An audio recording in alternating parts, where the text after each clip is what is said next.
It is Monday, October the 6th. We've officially reached the month of October. And somehow still in New Jersey, it's 80 degrees. So do us a favor, kick back, relax, and like global warming, sit back and enjoy another episode of 609 Sports Talk, which begins right now.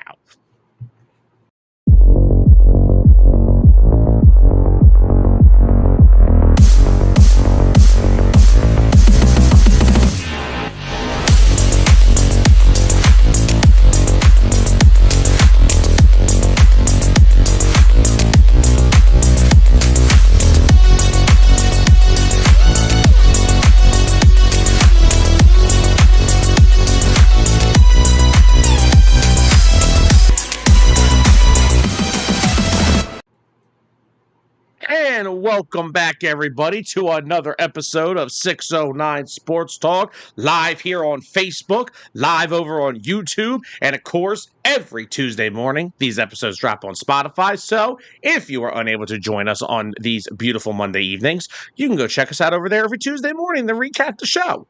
And as always, this is the show that unites fans, ignites debate, and this past weekend had the worst weekend ever. But as always, we are your hosts, Sam Nelson, Tyler Adams.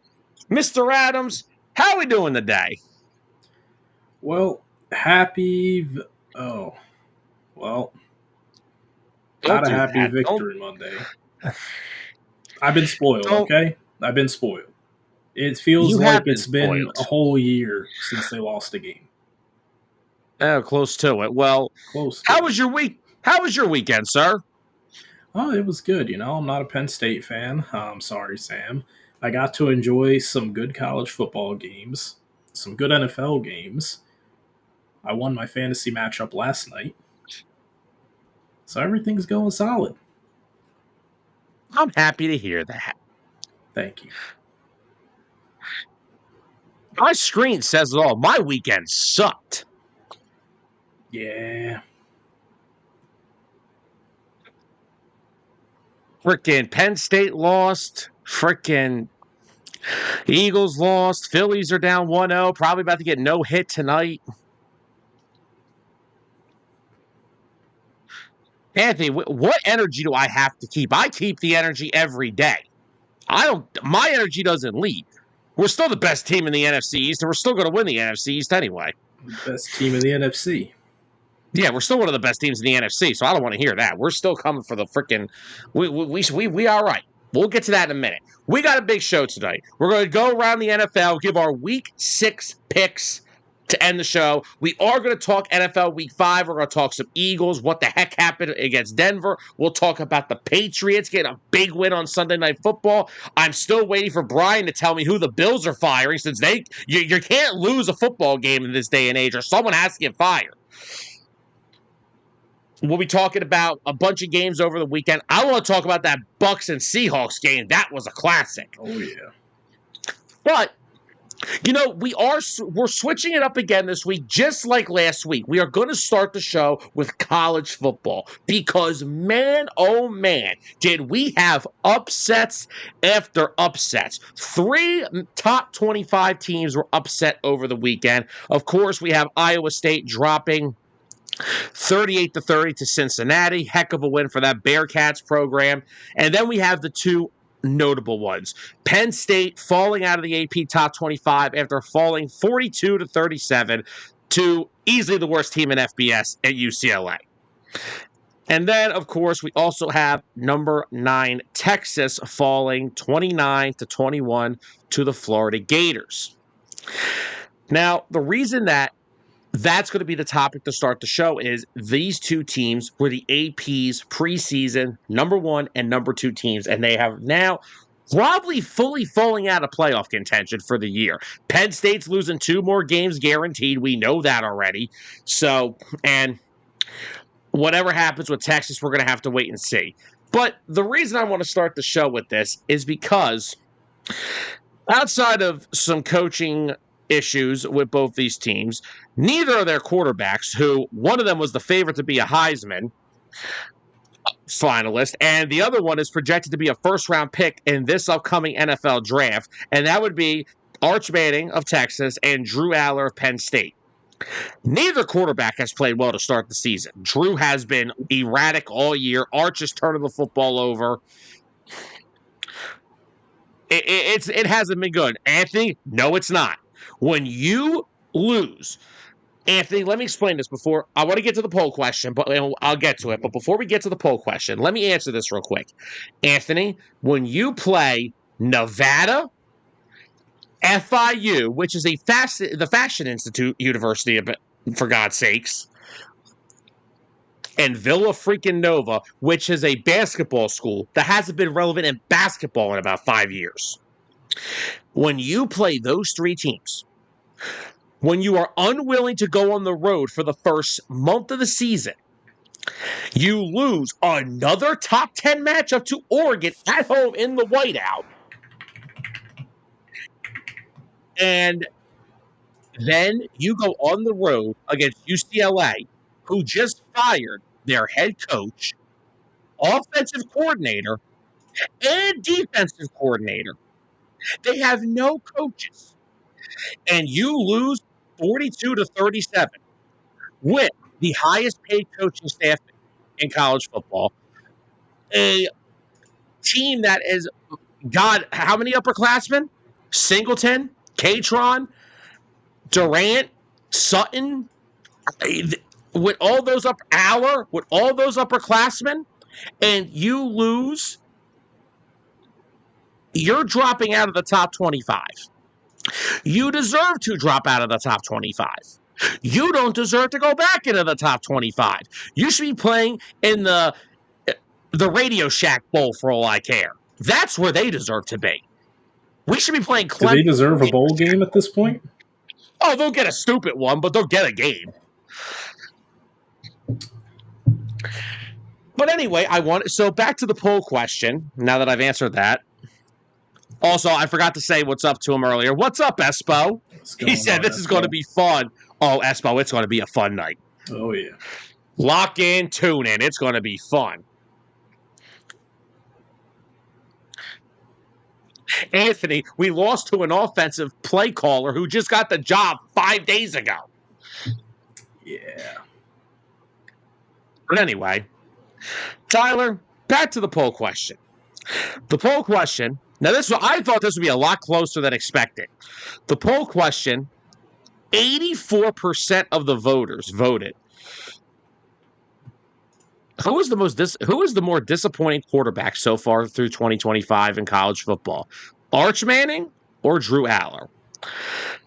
84% of the votes say Arch Manning, and 16% of the votes went Drew Aller. Tyler, the floor is yours. Have at it. I do not agree one bit with anyone who said that Arch Manning is the more disappointing quarterback. Here's the thing with Arch Manning, right? Take the last name away. That's his whole career.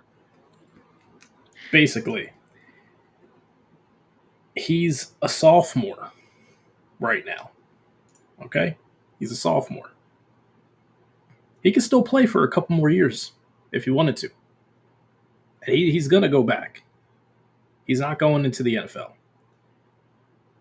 Drew Aller, on the other hand, has been the Penn State starter for the last 2-3 years. Was he the starter? Was he a starter as a sophomore as well? I want to say he was. It looks like since 2023. Yeah. All right, Yeah. so yes. So he's going into his third year as the full-time starter for this team. Arch Manning's the first-year starter as a sophomore. Take the last name away. Why are the same expectations for each of them, the quarterbacks? Because they were both ranked the 1 and 2 best schools during the preseason? Okay. That was a lot of pressure to put on Arch Manning. Arch Manning seems like he's getting better. He's still not the best quarterback in the country. He's far from it. I probably have at least 5, maybe more, that I put ahead of him. But Drew Aller, Your senior year, you came back an extra year to try and build off of your success during the playoffs last year to make a name for yourself and establish yourself as the best quarterback in the nation. The pressure is all on him. There was no pressure on Arch Manning. There is pressure that people put on him, but guess what? This isn't his make or break year. The point that I'm going with there, he's still got 2 more years he could play. Drew Aller, this is it. He's got to make some changes, or regardless, Drew Aller will get drafted. There will be a team that takes a chance on him to develop him at this current state. Could he get better? Maybe. He could get better as the year goes on. Their playoff hopes are both dead. The remaining schedules are very tough. But no, to loop back to the poll question, Drew Aller has been the more disappointing quarterback so far between the two. And don't even get me started on Cade Klubnik. I don't think Cade's even in this conversation, so I don't even think it's all his fault. yeah. I don't know what Clemson is at this point, but they've been more of a disappointment over the past few weeks than Anthony, I they've been a think I can disappointment answer since week that one. question for you. It's Sean Clifford. Oh my The Penn God. State veteran played 8 years at Penn State. Still don't know how he did it. Ladies and gentlemen, let me point something out. I can barely get Tyler to pin comments for me on any show, but the one time he gets a chance to bring up Sean Clifford, he is on that mouse faster than anything. The only thing I can say is I don't know if he's still with the Packers. He is on somebody's team. I swear he was just signed on a practice squad a few weeks ago. I thought he was too. I'm trying to remember what team it was for. It'd be funny if it was the Bengals. I actually. Let's find out. Where's Sean Clifford at? Oh my God, it's the Bengals. I, What a I, great was, guess. I was going to say, I thought it was the Bengals. Oh, yeah. Yeah, and after how Bengals head coach was talking about Mr. Browning over there, yeah, Sean Clifford might get a starting nod. It is not too far.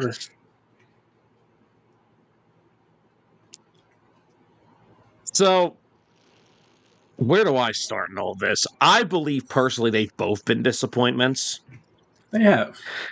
When you're the now, I agree with a lot of things that you said. First of all, for the people that are saying, "Oh, Arch is the bigger disappointment because he was the Heisman favorite," well, Arch didn't make himself the Heisman favorite. The media made him the Heisman favorite. Mm-hmm. They put all this pressure on him. The next Manning. He should change his last name to like Arch Archie Gunner. Bradley or Archie Gunner. Oh man, is that not a 1980s high school football movie star and what? If Oh, that yeah. isn't it, I don't know what is. But you're Drew Out. You are the reason that you lost to Notre Dame last year because you threw that bad interception over the middle of the field. We tried to give you the benefit of the doubt, say, oh, Harrison Wallace just didn't get a separation. Omari Evans wasn't good last year. It was Tyler Warren and that run game all year, and that was all they had. And you and I basically said that. We agreed on that all last year. Penn State did not have the offensive firepower on the perimeter to compete with other teams, especially a team in Notre Dame who has multiple NFL players in that secondary last year, and they probably have them again this year. They didn't have the bodies. So what happens during the offseason, you could call it, or the transfer portal, which is basically the college of football's version of free agency now. They go out and get you. They go out today and get you a 50-50 ball guy in Kyron Hudson. They go out and get you a speedster that can go down the field and Devontae Ross. They go out and get you a gadget type of guy that can get you 10 catches out of the slot and Trevor Pena.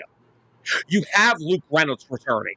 to be the tight end one, along with Khalil Dinkins. You have that duo of running backs that was so good last year. They were explosive, they moved the chains, and you had a returning offensive line of all upperclassmen. You added a four-star guy from A&M in the transfer portal. They have 7 capable starters on that offensive line. And you have barely cracked 200 yards in a game, I think, twice? Yeah. So, real quickly, I want to get to this comment about Saquon. Teresa, so here's how today went. Okay? How this goes because the Eagles play on Thursday night, nobody practiced today. It would have been, this is an estimation if they did. So, how you have to look at today's practice, because nobody practiced, but how you have to look at it is that you have to look at this like a Wednesday practice on a normal week. And when a player gets dinged up in the game on Sunday, usually that first practice of the week, Nick gives them the day off. Ian Rappaport already came out and said it. Saquon was just sore and banged up from the game. He fully intends to play on Thursday. So there are no worries about Saquon Barkley missing practice this week. So that, just so we can all take a little breather, Saquon will be good to go in MetLife, even though that turf scares the all living mighty out of me. But we'll have to see. But Teresa, hang around for a little bit because we are going to be talking a lot of Eagles coming up toward the middle part of the show. But no, back to what I was saying. If you have all those pieces returning, you get 3. Because now here's the thing. Last year, it was Harrison Wallace's fault, right? Well, Harrison Wallace is balling at Ole Miss right now. Yep. Omari Evans, I don't really think I've heard of Omari. He's been hurt, so he hasn't really been doing much at Washington. But, last year, it was their fault. It was Julian Fleming's fault. It was Tyler Warren as the only pass catcher. Well, you got 3 new wide receivers. One guy had 1,100 yards at Troy last year. Another guy was making acrobatic catches at USC. And the other guy was part of the best passing offense in college last year, statistic-wise, with Kyle McCord at Syracuse. And now I barely see them on the field making plays. Is this a wide receiver problem, or is this a Penn State problem? Yeah, I mean when you look at how many wide receivers you put into there and nothing ends up piecing together, it does start to look like, the coaches aren't utilizing the players the way that they should. And that brings up a great comment from Anthony. He said, what's Penn State's scheme, running or throwing? If it's running, why do you expect the quarterback to ball out? Because, Anthony, he has NFL talent. He's got the arm to throw the ball 50 yards down the field. We've seen him do it. So let's see. I have a good example for Anthony. Go ahead. So Drew Aller from last year, he went from averaging 8.4 yards per throw down to 6.9. It's almost like they're not trusting him to throw the football down the field this year, which I don't get it because he still ended up having to do it in that game on Sunday against UCLA, and he connected on a few of them. He throws a really nice deep ball. You have been saying that for how long now? Yeah, but the thing is they don't allow him to do it often. And I don't understand why. I feel like on every single series, you should have at least like maybe 2 deep balls. Try it on first and second down. If you don't get it, go just try and chip away for the first down. But they got to try to open it up more. They have the speedy wide receivers to do it. I don't know what Penn State's problem is. Oh, I know what the problem is. And first of all, let me just point out, I'm not blaming Drew Aller solely for the UCLA game. Drew actually played pretty well in the game. I mean, 19 to 26, 200 yards, 2 passing touchdowns, only got sacked once, and he had 11 carries for 78 yards. So I'm not blaming Drew Aller fully on the UCLA game. When you give when you make Jim Knowles the highest paid coordinator in college football, and he lets Nico Iamaleava Bula Bula, whatever his name is, look like a freaking Heisman candidate in one game, that's where my problem is. But this is what, and don't get it twisted. The offense looked good on the numbers, but in the beginning of the game, Tyler, did you not see the beginning of the game? They looked terrible. Oh, I did. They looked awful. And this is what the problem is that Andy Kolenicki has this weird offense that he loves to be, he likes to do trick plays. He likes to do all this razzle dazzle stuff. That's not what Drew Aller is like. Drew Aller either wants to get the football down the field or he wants to have an effective run game, which, by the way, has been non-existent all season. James Franklin literally comes out before the UCLA game and says, we are doing an injustice to Katron Allen by not getting him the football more. So, what did he say the plan was? We're going to give him the ball more. Guess what? Nicholas Singleton still out-touches him. Still. You want to hear some stats between them two? Damn, you beat me. I had Katron's already up here, too, but go ahead. Katron Allen, 54 carries, 377 yards, 7 yards per carry. 6 touchdowns. And I believe he has like 6 touchdowns, doesn't he? Yeah. Nicholas Singleton, 63 carries, 239 yards. That don't sound good. 3.8 yards per carry. 5 touchdowns. His longest run was 16 yards. 16 last year that was like his shortest run. Yeah. And the reason I was looking at their numbers there is because I was still looking at Texas. Do you know Arch Manning is their leading rusher in carries and yards? Oh my gosh. That's crazy. So the fact of how similar that Drew Aller's numbers are kind of compared to Arch Manning's, and maybe he's not having a good year. Penn State's not having a good year. No. But I don't think they're having a worse year than Texas. Because when your quarterback has the most carries on the team and the most rushing yards, there's a bit of a problem with that. Yeah, nobody in that Texas backfield has stepped up to replace Jaden Blue. Nobody has done it. But again, like Penn State in these games, Nick Singleton, I love Nick Singleton. I loved him last year. The problem is he is the big guy. He's the quick hitter. He wants to take that first hole to the house every time. Katron Allen is probably the way they're going to win football games. He moves the chains. He keeps drives alive. He's impossible to tackle. Singleton is not a big tackle breaker. He doesn't break a lot of tackles, but it's just He's supposed to be the home run hitter, and he hasn't hit any home runs. And now, don't get me wrong. A lot of this has to do with that offensive line, which is full of upperclassmen, which has not been good at all this year. But why is it such an issue for Singleton but not Katron? That's what doesn't make any sense to me. And I'm not saying it's not a fact. I'm giving you my opinion. The offensive line has not been good in pass protection or run blocking. But why is Katron Allen finding success and Nick Singleton can't? That's something that doesn't make sense to me. Yep. But no, this whole situation has just gone to the fact that Andy Kolenicki's offense has been stale. They try to get to. I mean, Tyler, the first play against Oregon, they throw the ball 8 yards behind the line of scrimmage. You and I watched the game.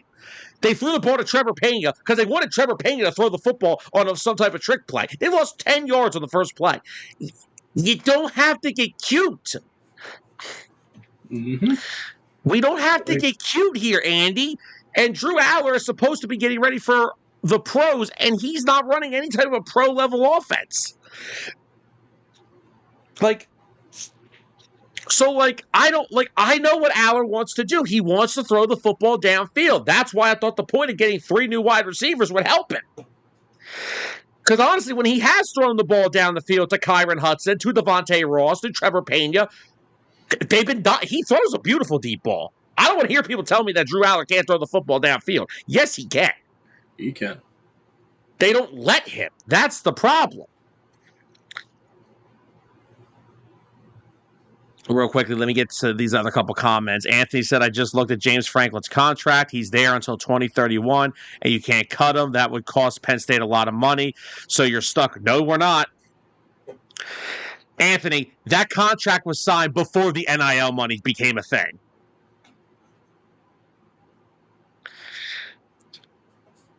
And Zoe came on and said the Franklin buyout is excessive, but if they want, I'm sure the school could reach an agreement with him to where he gets the F out of here. Yeah, but Anthony, first of all, and that's what pissed me off when they gave him that 10-year contract extension, because in 2021 they were 7-5, and he had one foot out the door. He was preparing to look for other jobs as it was, and they gave him this ridiculous, ludicrous contract. The fact that, here's the thing, NIL money is a thing.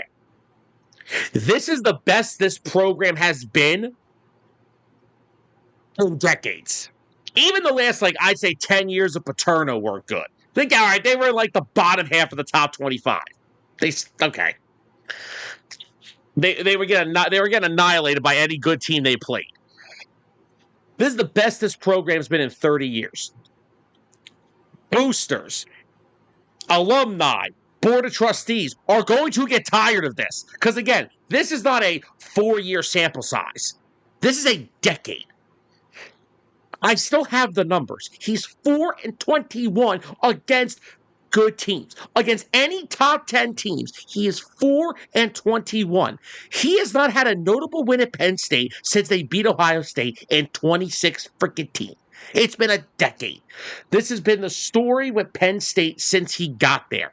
And once again, nobody will ever take away what he has brought the program back from. We know what they went through. We saw it. We witnessed it. I had to deal with it.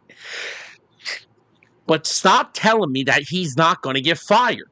You cannot follow up, because that's the difference. Even all the years they would lose to Ohio State, at the end of the day, the next game, you saw the rebound. That team looked like a team that packed it in for the season on Saturday. Oh, yeah. That looked like a team that saw their playoff hopes end, and they wanted nothing to do with the rest of the season, because now it's over. Yeah. We've already made the case of you being a 2-loss team and getting into the playoff. You're guaranteed 3 losses now, because you're going to lose to Ohio State. Julian Sayin is playing amazing at the quarterback position this year. Ryan Day and that Ohio State offense is clicking with Jeremiah Smith and Tate and all them boys. The defense, Matt Patricia's got it playing like a well-oiled machine still. You're not beating Ohio State in the shoe. And then again, you have to come home and play Indiana, who is now in the top 10. So that's going to be 2 more losses for James Franklin against top 10 teams. As Bryce Harper strikes out with 2 men on. Yeah, 3. Yeah. Let me hear the clubhouse after the game. Oh, as an offense, we got to be better. Yeah, well, preach what you say, Bryce. So you're talking about Penn State's remaining schedule. I want to talk about Texas's remaining schedule. They're in trouble. They got some tough ones. They're already at the 2-loss mark. They follow up. This is their biggest opponent of the year. Oklahoma. 6th ranked. When's that game? That is this week, the 11th. Is Maytier back yet? I do not know. They did say it would be about 3 weeks. That was about 3 weeks ago, because they had the bye. So maybe I don't know, because their backup played pretty well this past week. He did. They're rolling. Now, granted, they played Kent State. Let me see if I can find something real quick on them. I really don't know. It's he was supposed to miss a month. That was already 2 weeks ago. He's probably going to miss this game. Okay. So, yeah, so it's probably another week we're looking at.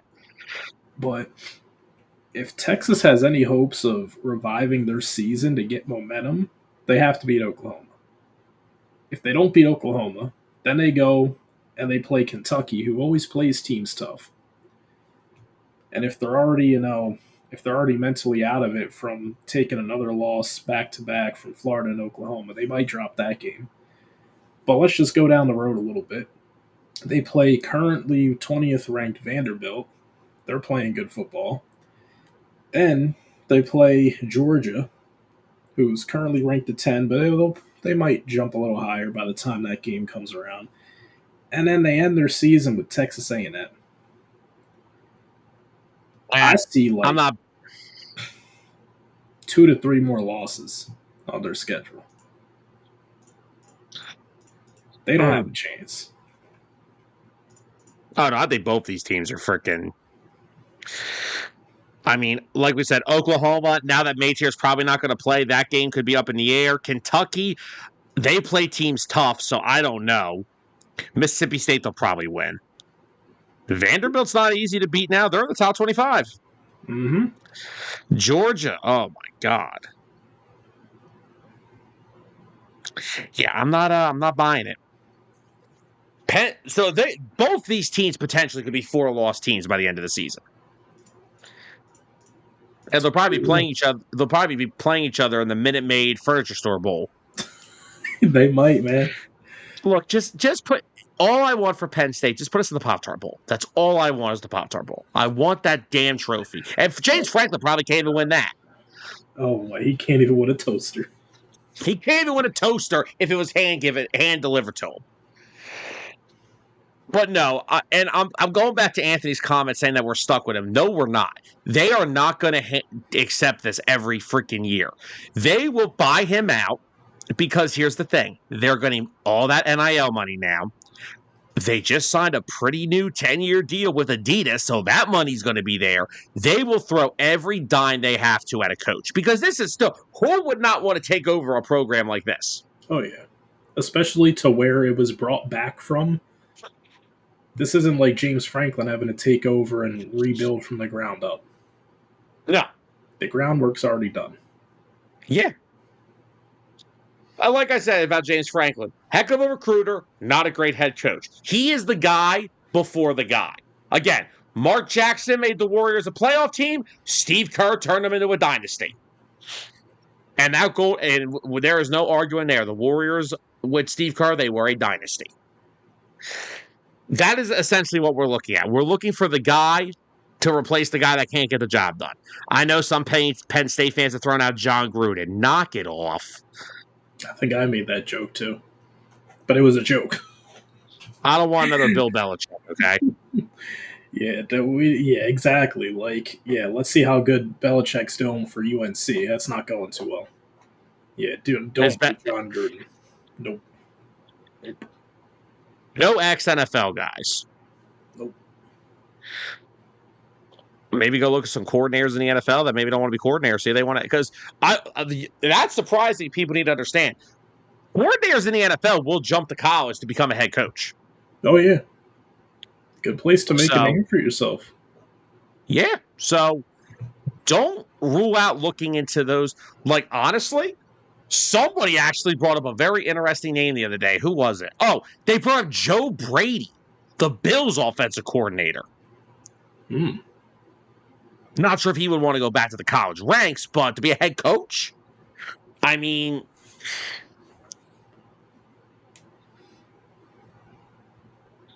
it could be interesting. Yeah. But all in all, to the poll question, I'm going to have to stick with I'm going to say Drew Aller is more disappointing because, like we said, Arch has been disappointing. But Arch's disappointment, yes, he's a sophomore. Not only that, again, this was pressure put on him by the media. Yeah. And look at what he lost both starting tackles from last year, lost Isaiah Bond, lost Matthew Golden, lost Gunnar Helm, lost Shaden Blue. Yeah. So they're a younger team coming into this year. I know I'm recalling like a college team, like, oh, they're younger when they're all like 22-year-old kids, but still, seniors matter, dude. Leadership matters. And when you lose all that and you have to replace it all, now, yes, you can go to the transfer portal now, but it's a lot of stuff to replace. Penn State had most of their damn team from last year come back. They just decided not to freaking do anything with it. It's an embarrassment. And it's all on James. It's going to be on James Franklin. He was probably going after this year. Andy Kolenicki can go with him. I don't know what to do about Jim Knowles because he gave this guy the most money. They walk all over their defense. Like, oh man, I was like, can they Yeah, get off the field? and like we just gave them high praise last week because they held Oregon down for almost 3 quarters, and that's in its own right's an accomplishment because we know how good Oregon's offense is. Oh yeah, But then to come out there and get dog walked by UCLA, what are we doing? yeah. Like, what are we actually doing?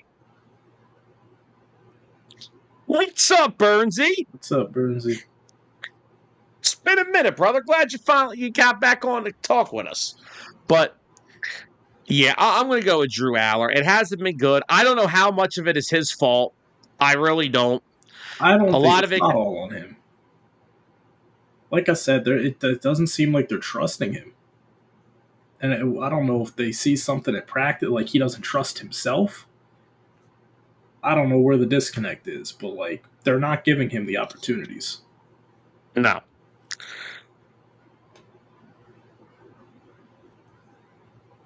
A little bit of a developing story on Monday night.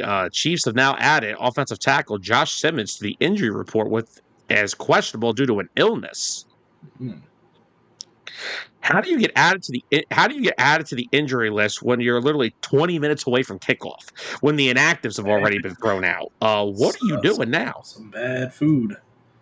Oh man, what did he have? Did he have some alligator down in Jacksonville? Come on, man. Can't be eating that stuff. You can't be eating that gator. That's no good, man. You can't eat the gators. Oh, Bernsey, we're going to get into that in a moment here. But man, Tyler, what a weekend of college football. Oh yeah. What other games did you catch over the weekend? Oh man. What other games? Jeez, they all blur together. Oh yeah, there's like 20 of them at Yeah, like 12 o'clock. literally. Hold on, let me pull up a schedule here. Which ones did I have? I caught some of the, I believe, Miami, Florida State. That was a Carson good Beck's still looking good. game. Yeah, on my opinion, still Miami's the number one team in the nation. I think they You have. think they're better than Ohio State? I think they have more tougher wins against tougher opponents so far than Ohio State. Oh, okay. I think Ohio State's still living off of beating Texas when they were ranked number 1. So, Me too. but I mean, Tyler, they literally are playing lights out football. Their defense is still elite. They are. Julian Sayin has looked really good over these. Now that he's getting comfortable and more acclimated into that system, and I mean, Tyler, they have the best player in college football. They have the best player in college football. Yeah, I guess. Zolt's going to say, Zolt said, I'm just going to call it. Everyone's questionable. Zolt, this ain't the Ravens game. I was going to say, you're talking about the Ravens, 49ers, or My, the fantasy team. or my fantasy team. But now, did you by any chance catch any of the Michigan game this weekend? I did not. Bryce Underwood starting to get a little comfortable back there now. Had his best game as a Wolverine so far. And Zolt, while you're here in the comments, could you give me your thoughts on Bryce Underwood so far this season for Michigan? But I mean, he was 19 to 28, 270 yards, 1 passing touchdown. Before that, he's thrown for 200 plus yards 3 times now. He threw for 250 against New Mexico, 235 against, hold on, who they played here? Against Central Michigan. And then he only threw for a 105 in Nebraska, and he only threw for 142 against Oklahoma. But definitely against Wisconsin, looked really good. He looked really good. He looked poised in the pocket. He made some really tight window throws, and I was like, okay, that's an NFL threat. So I think Bryce Underwood is actually starting to look a lot more comfortable, and I'm hoping that he can build off of it. Because we remember when we heard that he committed there, how hyped the entire world was over it. Oh, yeah. Told me the reason Michigan gets back to a contender sooner rather than later.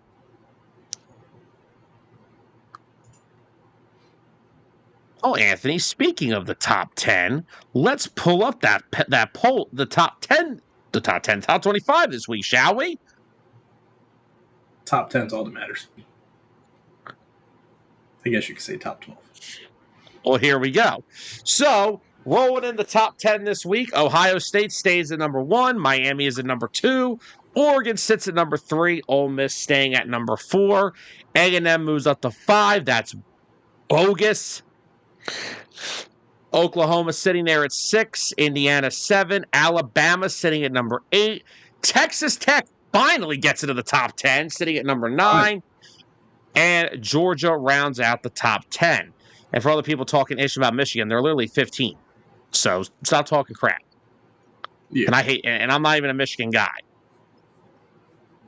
I'm a Penn State fan.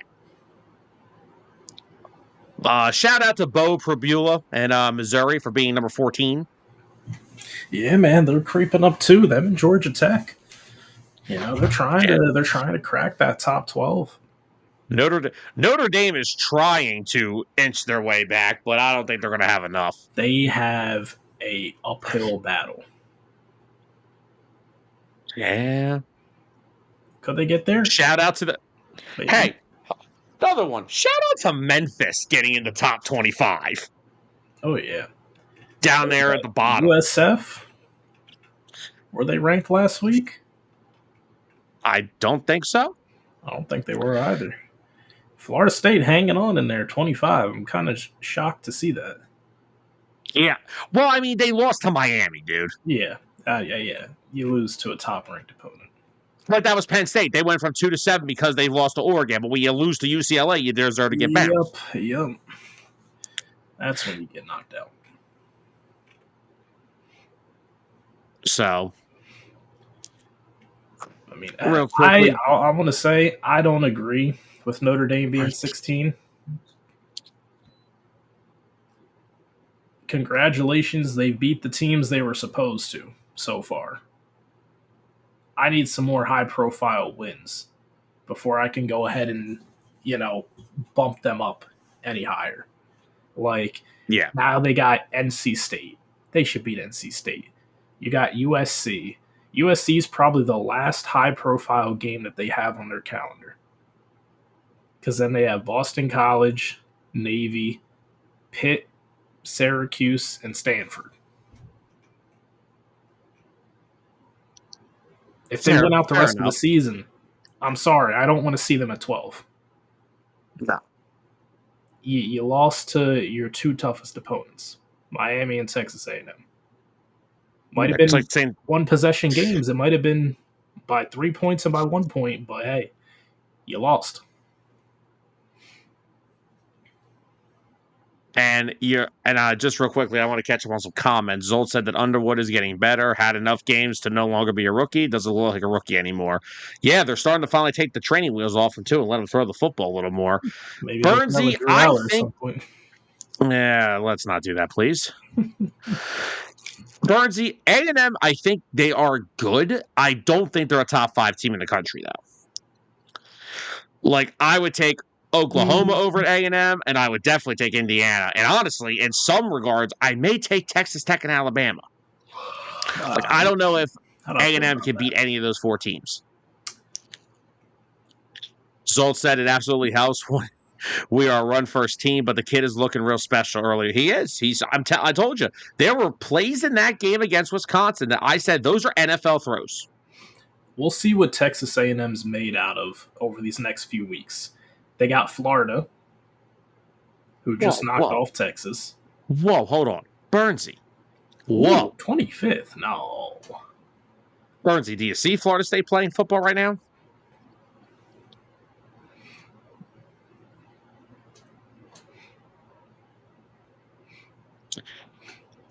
Real quickly. Oh, wait, let me answer Jimmy real quick. Jimmy, the YouTube is at 609 Sports. So that's where you'll find us on YouTube. And also, go Tigers. And also, Jimmy did say go Tigers. Hey, LSU's, they're hanging on to that number 11. They are. So, real quick, let me just catch up on the rest of these comments. Anthony said the fact that we dropped that we didn't play last weekend. Yeah, they did drop. Yeah, I mean, Anthony, that's the problem, though. Florida, It's not Miami like they beat. got jumped by a bad team. No, All right, Miami's playing amazing. And Miami beat Florida State, who was at number 25. Yeah, Jimmy said he found it, there you and he said, go. "Go Tigers" on YouTube. Thanks, Jimmy. Thanks for the subscribe, by the way, too. I just checked it. Thank you, thank you. And Bernsey is how did Ohio State get back? Bernsey, Ohio State's been number one since week 2 because they Yeah, beat they Texas, haven't who was number changed. 1. Yeah, like I said, still personally like to see Miami at 1, Ohio State at 2, but here we are. It's all right. But I want to get back to A&M's schedule. Florida this upcoming weekend. That Florida's playing teams good. They might not be ranked right now, but they're looking for upset alerts. Then 2 weeks later they got LSU. After that they got Missouri. After that they got South Carolina playing teams tough as well. And they end the season with Texas. So within those games that I just listed, the only teams that I could say that they probably should beat is Arkansas and Samford.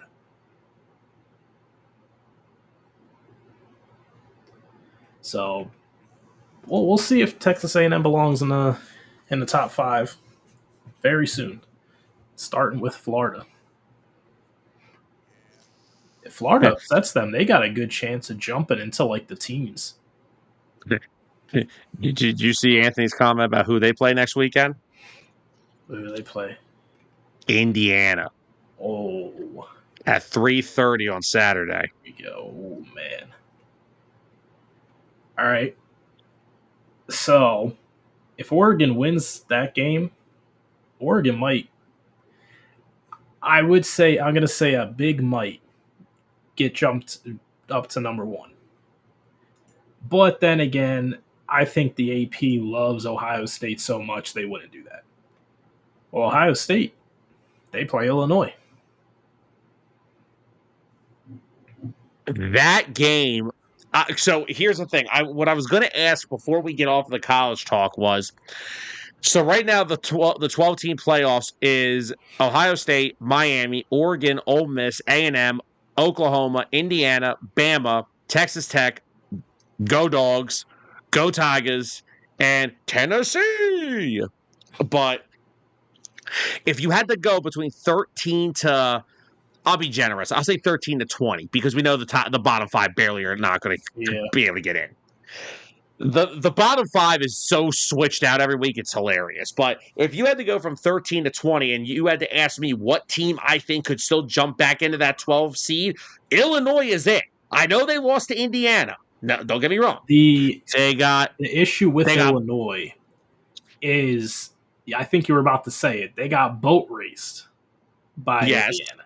If they didn't get blown out, I feel like they would currently be ranked either where maybe probably Tennessee or Georgia Tech if they didn't get blown out. Yes, but now let's remember something, though. After they got boat raced by Indiana, I do want to say they did beat USC, who was ranked at the time. They did. They did respond. I know it's not much, but I'm just saying, if there is a team that can still jump into that 12, I would say it's Illinois. If they beat Ohio State. And Luke Altmaier, dude, he's got to be like up there in the Heisman candidates. He's thrown for 1,573 yards so far, almost 74% completion percentage, averaging 10.6 yards per throw, 12 touchdowns, no interceptions. I mean, they got a great shot of going up head to head. Now, and the running back average is like 5.3 on the ground. Now, you just brought up Altmaier's numbers. Do you want to know where he ranks in all those numbers? How does he rank? So in passing yards, he's fifth in FBS. He's ninth in completion percentage. Okay. He is second in yards per completion. Oh, by the way, he hasn't turned over the football once this year. Once. Yep. If Illinois can find a way to beat Ohio State. Now, do we know where that game is? That game is.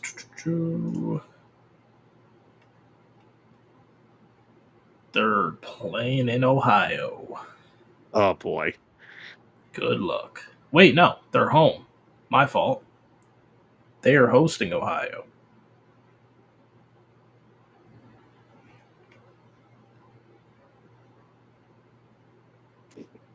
So yeah, bringing the number one team of the nation into your home field.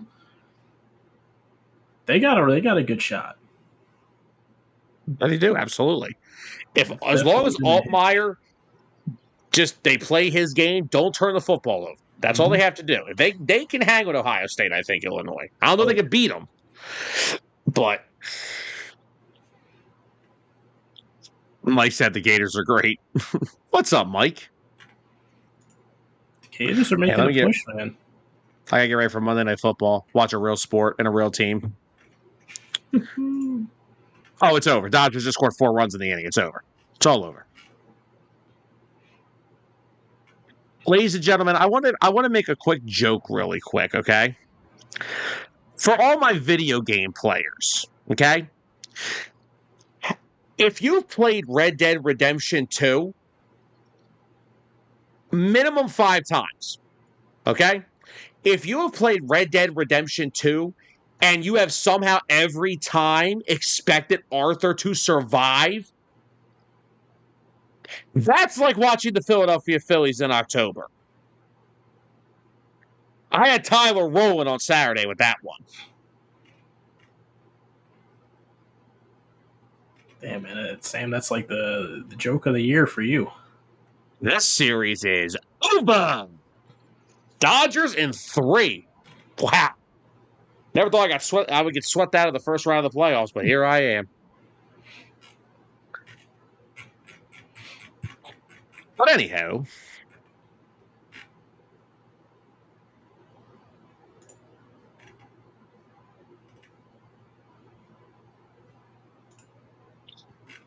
Tyler, shall we get to some NFL? We shall. All right. Well, Tyler, our streak of victory Mondays is over. The Denver Broncos handed the Philadelphia Eagles their first loss of the season, 21-17. Eagles led the game 17-3 heading into the fourth quarter. Broncos scored, what was it? 17 unanswered? 18 unanswered. And of course, a lot of the scrutiny is coming once again under offensive coordinator Kevin Patullo, where the Eagles managed to give Saquon Barkley only 1 carry in the second half.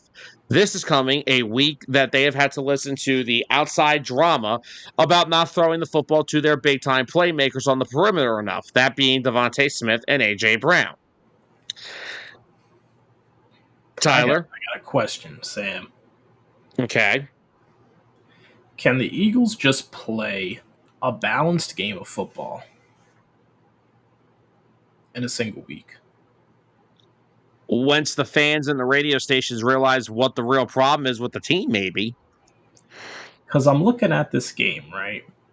What has the story been the whole season? They're relying on running the We'll ball too much. Jalen Hurts isn't throwing the ball. Can't throw the football. Okay. First loss of the season. Jalen Hurts, 280 passing yards. Pretty sure that's probably the season high so far. Two passing touchdowns, no interceptions. But then you look at Saquon Barkley getting 6 carries in the whole game. Yes, they used him in the passing game. That was one of the bigger moments to open up the second half. But 6 carries? We didn't run the football, Sam. with everybody combined as a team, including Jalen Hurts, we had 11 carries. No wonder we lost the damn game. The one thing that I always gave them throughout the whole season so far was that they manage the clock well because they run the football and they're determined to run the football even when they're not doing it well. Why can't I just get a balanced game where, let's say, Jalen Hurts isn't throwing the ball 38 times? Let's cut that back down to 30. Run the ball more. Saquon should have minimum 15 carries a game at the minimum. But you're telling me as a team we had 11? I mean, it's pretty clear. Now, there are some more glaring issues from the game yesterday and a lot of drama, but that's a big one with the lack of being able to have a balanced game plan week to week.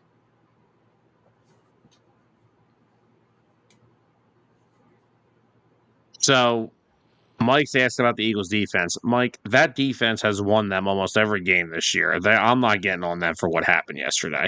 Yeah. They are on the football field entirely too much. They just played how much against Tampa Bay in that Here, heat, and now this here's week, here's what I'm going to say in regards to shoot, our defense.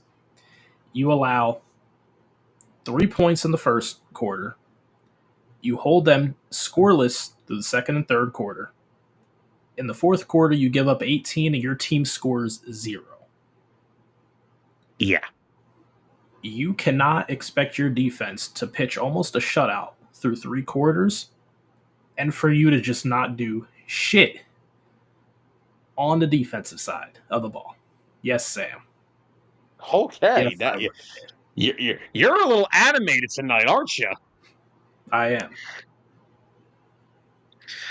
And Well, I'm not extremely mad. You know, I'm not calling to blow anything up. I'm not calling for changes to be made. changes But need to be made, but some changes do need to be made, but nothing drastic. The defense was not the problem with that game. The fact that your offense, again, went ghost in the fourth quarter when they needed to close the game out, and that should have been the quarter when Saquon did carry the ball the most. What did we see last year? He had his best performance in the second half of games, particularly in the fourth quarter, when defenses are tired. And he kept the fresh legs, and they unleashed them. And that's how they sealed games, running the clock out. 10-yard runs, 20-yard runs. Where was that? 6 carries the whole game? I'm sorry, it's unacceptable.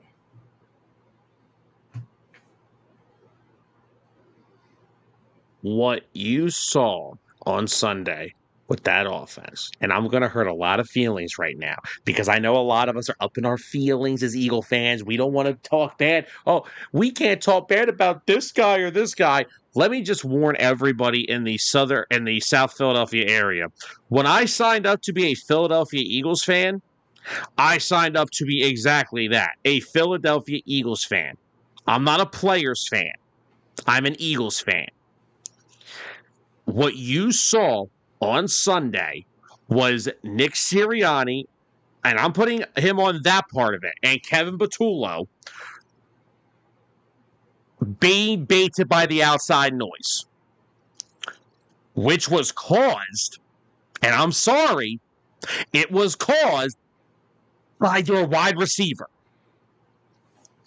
Because now they try to game plan an entire game, not a quarter, not a drive, not 3 drives, a complete game plan to get the football in the hands of your outside the perimeter playmakers.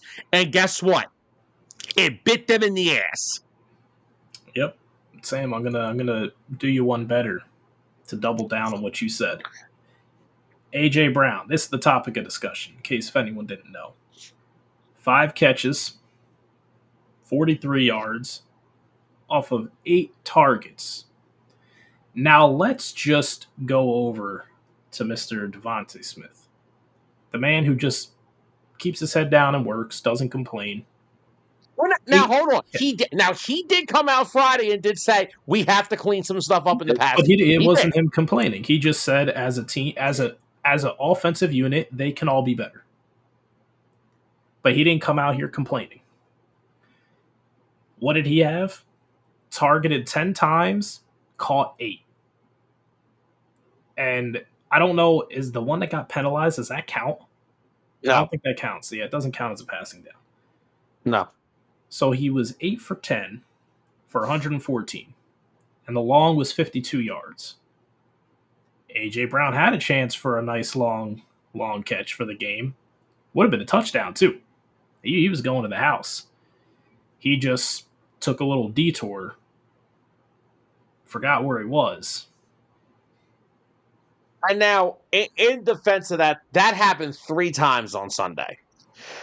He had one with Dallas Goedert that he could have let him up the field with a big play, and Goddard was briskly jogging halfway through the route. Jahan Dotson had a touchdown pass if he just kept running straight, but for some reason left his route assignment and turned inward left to the middle of the field. Then turned upfield when it was too late. But you know what the difference is behind Dallas Goedert and Jahan Dotson? They don't complain every week. And first of all, Tyler, you are my witness. You're my co-host. We've been doing the show for 5 years. I just came out publicly for the past week on you watched it, YouTube Shorts, on this show. I've done nothing but publicly defend A.J. Brown. That's all I've done. Yeah. But when you come out and complain, and you want to talk about that, I'm not getting the ball enough, when you should be worrying about the guy lining up next aside of you on Sunday because you're going against easily the best defensive back in football, and you tallied in the 5 catches for 43 yards, and on the one play that could have probably iced the game, you decide to start hitching, put a little break on there, and look, whether he stopped running or if he didn't track the ball, either way, it's on him. It don't matter which happened. It's either way, it's on A.J. Brown. That football has to be caught and taken into the end zone. He's behind the entire defense. And if you're blaming Jalen Hurts on that, then I can't help you. No. Jalen Hurts threw a Hail Mary in the end zone and then sprinted to the end zone to try in case it was batted up in the air to catch the damn thing. Because my quarterback is a psychopath.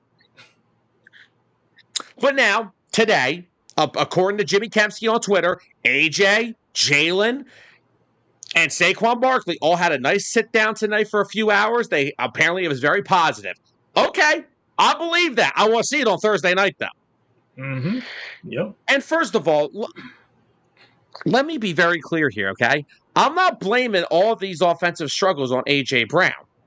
I'm blaming this week's struggles a little bit on A.J. Brown because all week we had to listen about, oh, he wants the ball more. And so what did they do? They catered the entire offense for him and Devontae Smith. Well, unlike A.J. Brown, Jahan Dotson, and Dallas Goedert, there was a 50-yard go route for Devontae Smith on 3rd and 17, which he hauled in. Yep. Devontae Smith just goes out there and plays football. And Tyler, you wanted to bring up something about this. Didn't you want to bring up something about A.J. Brown and when he's struggling against Saquon Barkley? Oh, Who, by the way, can I just, before you start, Saquon Barkley's struggles are honestly none of his own fault. He's the one guy that actually needs a little bit of help to get going because of the position he plays. And with that Go being ahead. said, he still came out and said, I need to be better.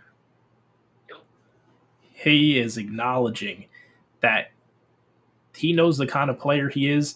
Even if his team around him isn't doing the best, he still wants to be the best player out there. He wants to be better. So where's that mindset with AJ?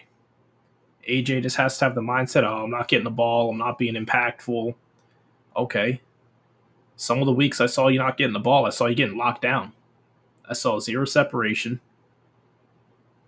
That that go route where he had the man where he had Hufanga beat, that was the most separation I think I've seen him get on anybody all year. And he Said stopped we running. said we said this 2 weeks ago. AJ doesn't look bad, but he doesn't look as explosive as he's been in years past. He doesn't. And is that him trying to prevent injury because he's had so many little lingering injuries over his career now? Is he trying to prevent that by not being as aggressive? I don't know. But we need to see something out there. If you're not going to be, aggressive the whole game, I mean, give me some effort plays, blocking. You sent me a Oh, video of him not blocking for Smitty on a screenplay.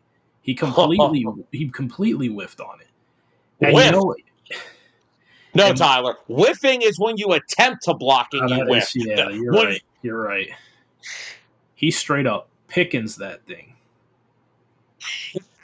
oh And no, I not hate to say it, I don't want to make a single comparison between him and George Pickens, but no. the effort that I saw on that play and on that go route, that's the type of stuff that I would see and complain about seeing George Pickens do in Pittsburgh. Him looking like he didn't want to be out there. So hopefully we're not at that point. Hopefully they can, hopefully they got it figured out. The three biggest players on the offense sat down and talked it out. Good. Get the rest of the team on the same page too. We need a whole united locker room.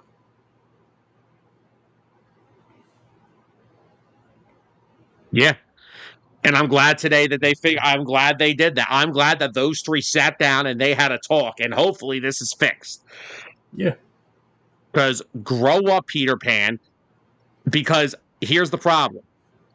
AJ Brown is on a team, one of 53 players, and God knows how many coaches. And Howie Roseman does not pick players over their team. So the grass is not always greener on the other side. Just remember that. And first of all, let me explain to people. They're not trading AJ Brown. They're not firing Kevin Patullo. The Eagles have made 2 in-season assistant coach changes in their history. 2023, and the defense got worse, even though it was already bad. And they didn't even fire him. They just put him in the booth. They banished him Shit. from the field. That was the stupidest thing I ever saw. And they did the same thing in 2012 when they fired Juan Castillo and replaced him with Todd Bowles, ironically, and the defense got worse again. So, first off, now let's go back to Kevin Patullo. Look, and here's the problem that I'm having, okay? And I'm not putting this on Jalen, but I'm noticing it again. There are plays where Jalen is staring down a receiver and he is not using his legs and he is taking bad Oh, sacks. yesterday he didn't take off. I think I saw But, him scramble a couple of times and he still got a 1 yard loss. but I am noticing now when those plays are occurring. And I am realizing they are all occurring when he is looking at one particular target. And guess who that player is? AJ Brown. Devontae Smith, he's got no issue hitting him quick. Dallas Goedert. Honestly, the passing game is better when Dallas Goedert and Devontae Smith get going more than just A.J. Brown. Because, see, here's the problem, right? A.J. is mad that deep ball didn't get caught yesterday, but it's not, he ain't going to blame himself. Yeah. He's probably upset that Smitty got more targets than him. And at the end of the day, when A.J. Brown was traded here, he needs to understand, and this goes back to last year. He needs to understand he is on a team with Devontae Smith, Dallas Goedert, and Saquon Barkley. I don't care about your personal numbers.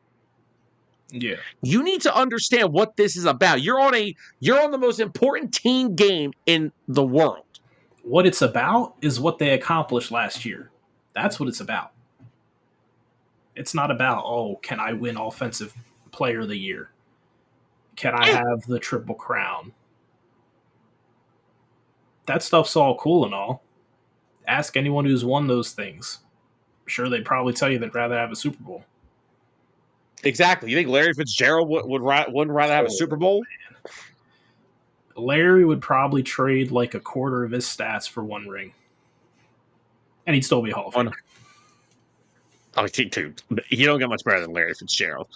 No. But at the end of each day, I'm hoping whatever happened today was able to fix this. Yeah. They need to And get on the same also, page. yes, and this is going into with the coaching too. Kevin Batul, this is the problem that Brian needs to understand, and I know he's not watching, but he needs to understand this. You cannot blame the offense every time a play. You cannot blame Kevin Batul every time a play doesn't go right. But then when the second half against the Rams game, oh, it's all Jalen Hurts. No. That's not how that works. No. Everyone It plays can't a just part. be the bad. Yeah. Whether it's good or bad, everybody, in coaches to players and personnel, plays a role in it. The entire offense needs to be better.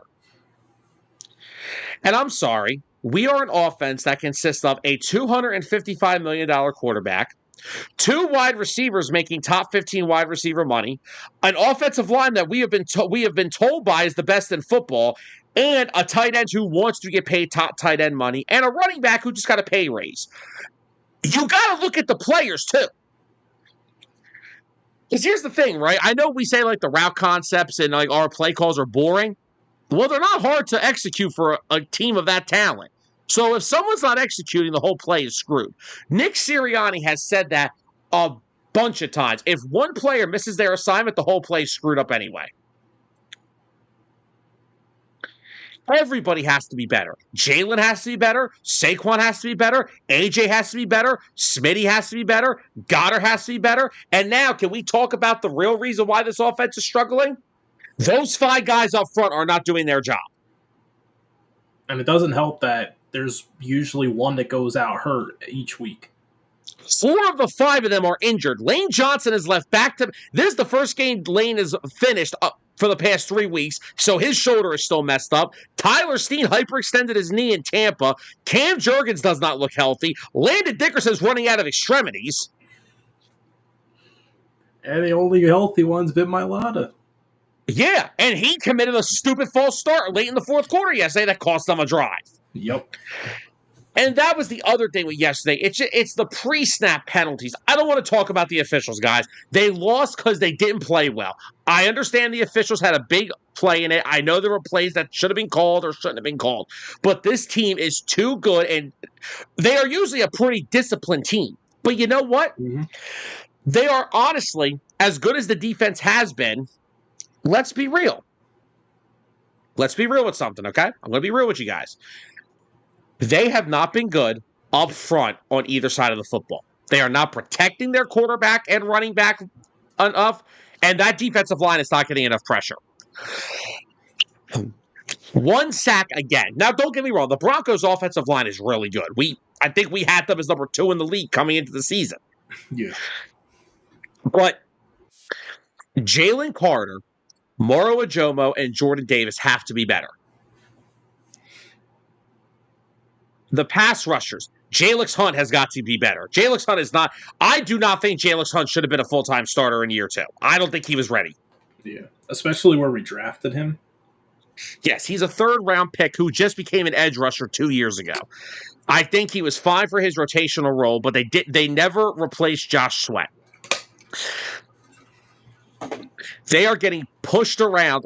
I never saw this defense give up as many big plays to J.K. Dobbins and R.J. Harvey as I did yesterday. Yeah. And it's fixable. But they need Jalen Carter, Jordan Davis. The problem with Jalen Carter and Jordan Davis and Moro Ajomo, they are not winning. They're trying to contain their blocks and wait for the player to get to them. They are not winning and getting into the backfield enough. And I know Jalen Carter, I understand it, dude. He's been banged up. He's got the shoulder injury. Ajomo still only plays about 50 to 60% of the snaps, depending on the kind of personnel they're running. They sometimes run with 3 DTs, then they only run with 1 or with 2. It's Ajomo probably makes the most productivity out of those 3 sometimes. Jordan Davis, since the Rams game, has been a freaking ghost again, so I don't know what the heck's going on here. I mean, Here's the thing, right?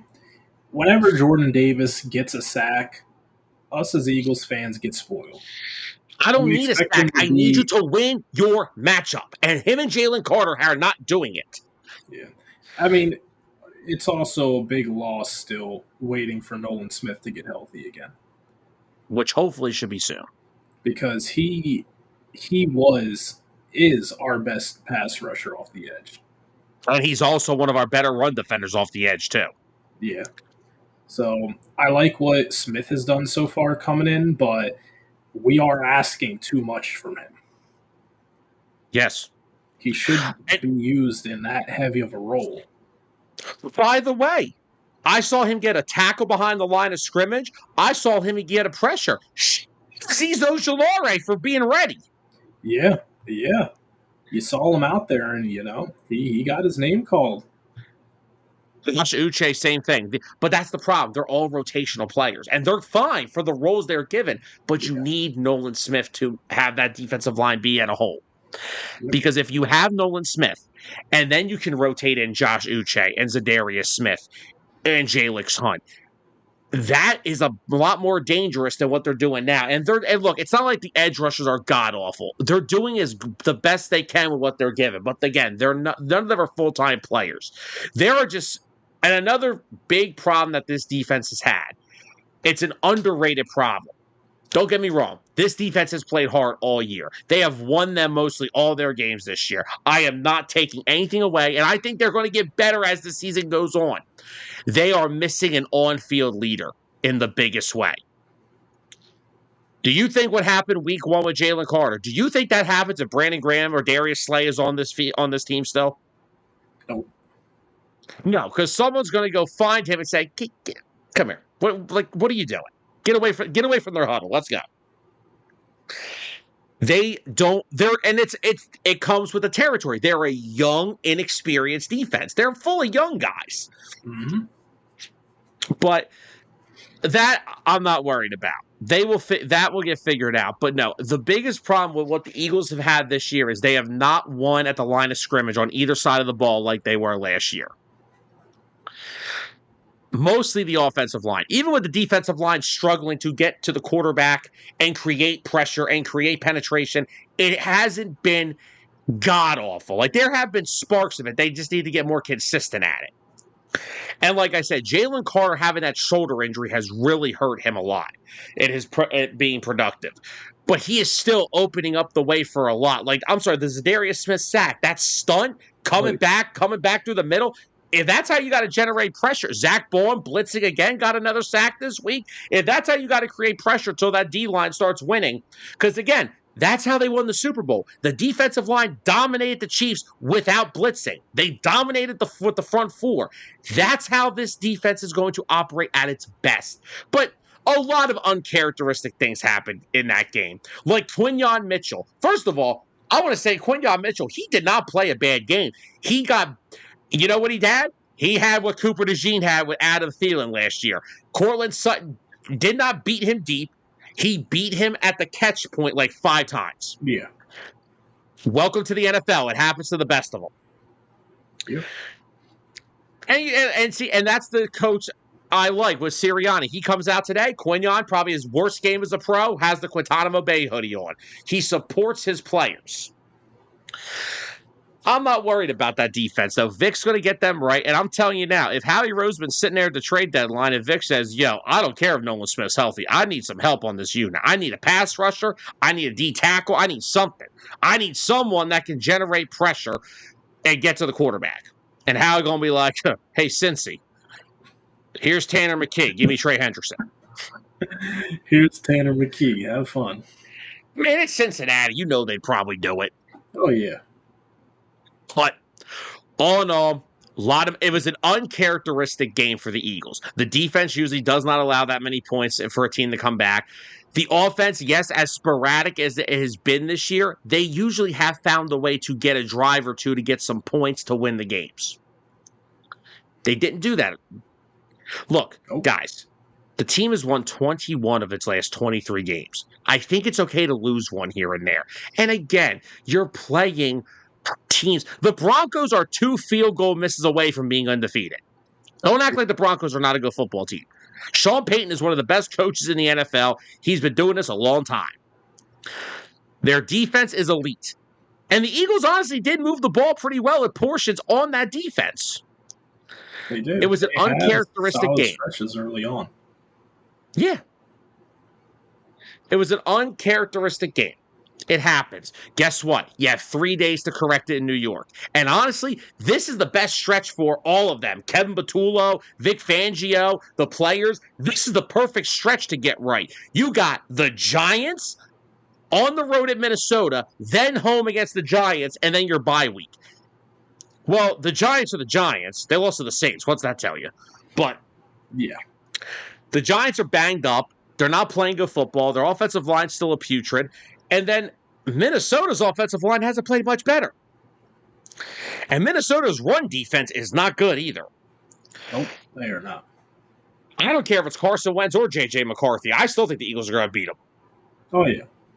They will. So, look, the game happened. Everybody has to be better. Not Kevin Patullo by himself. Everybody. Players have to execute. Coaches have to be better. Yeah. You got 3 days to. You have 3 days to correct it. Hey, the loss came right on cue, right? We knew we were going to lose to a good team eventually. The one thing I said, if we lose, don't let it be a blowout. They held the lead most of the game, couldn't finish in the fourth quarter. There's something to learn from there. Yeah. And that's what makes this team better. You know, when they go on these long win streaks, when they finally do hit that fence, sometimes it's like, okay, where do they go from here? Are they going to get better? So I'd rather them have to face that against a good team earlier on in the year, figure it out, than we're coming around to late in the season, possibly even the playoffs, and that's when you got to face that adversity. Yeah, I agree.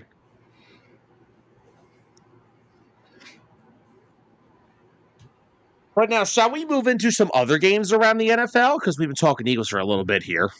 Oh, yeah. I know which one you want to talk about. Tampa doesn't know how to win a game with that. That's not in the last 5 seconds of a game. Oh, man. Yep. Tampa is rolling right now. And, of course, we have to revisit the 2018 NFL draft class.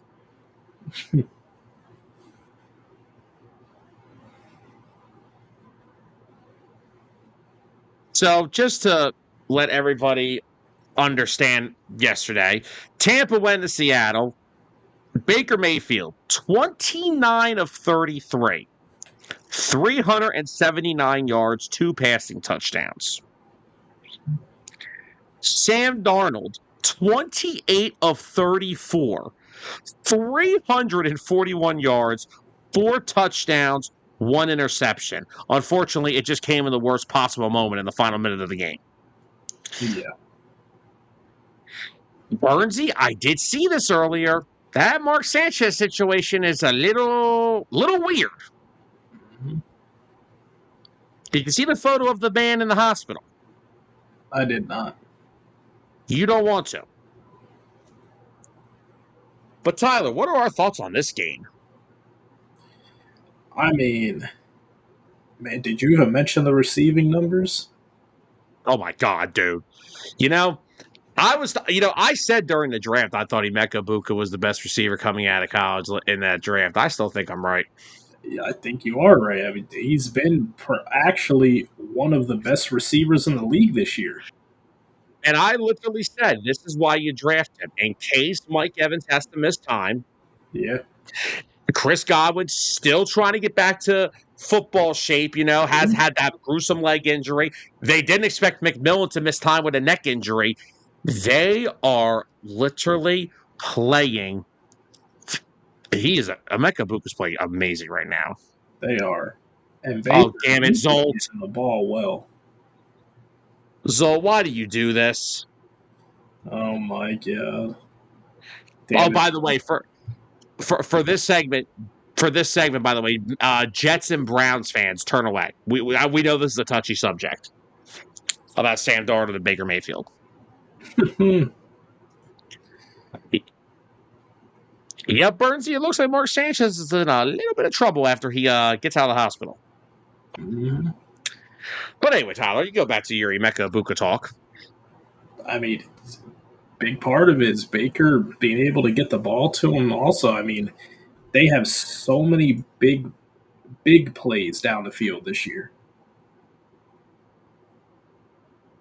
Like, I feel like at least once a game, he's guaranteed for a big pass down the field to him. But then, not to take anything away from Smith and Jigba either. 8 catches for 132 and a touchdown.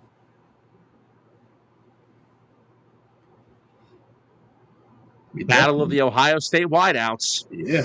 Everyone put on a show in this game.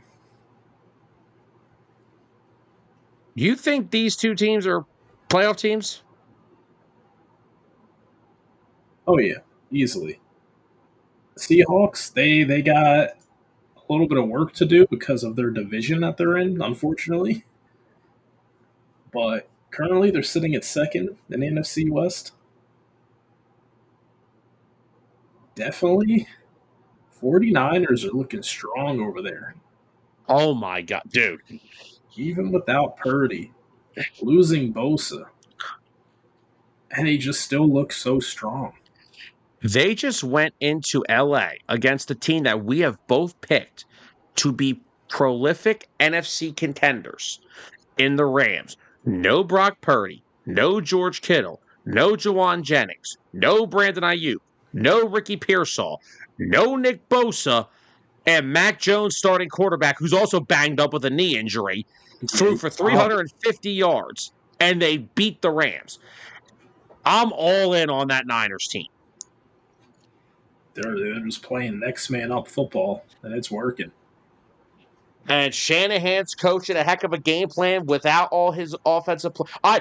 Who would have thought that the 49ers would be in 4-1 and the only healthy offensive player would be freaking Christian McCaffrey? Who saw that I knew coming? you were going to say it. I knew you were going to Where's say it. George at?